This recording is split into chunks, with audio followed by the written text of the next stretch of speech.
Здравствуй, мама, хвалю за письмишко. Если б знала ты, милая мать, как приятно в момент передышки от родителей письма читать, окрыленный строками твоими, я смотрел на заветный конверт,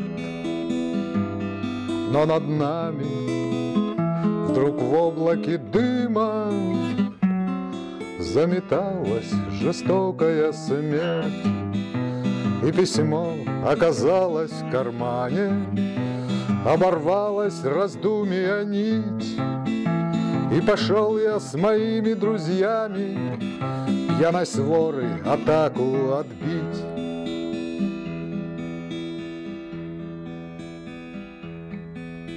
Но исчезло сражение копоть, приумолкли жерлицы Берт. Вот опять я в глубоком окопе и смотрю на заветный конверт.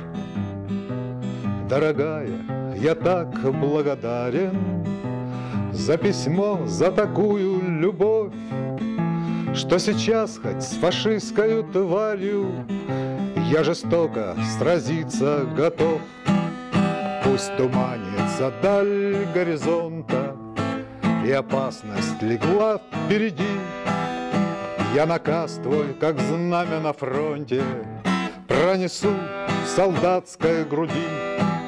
Пронесу, и ты будешь гордиться тем, что делу советской страны я служил боевою частицей в грозных бурях Великой войны, в грозных бурях Великой войны.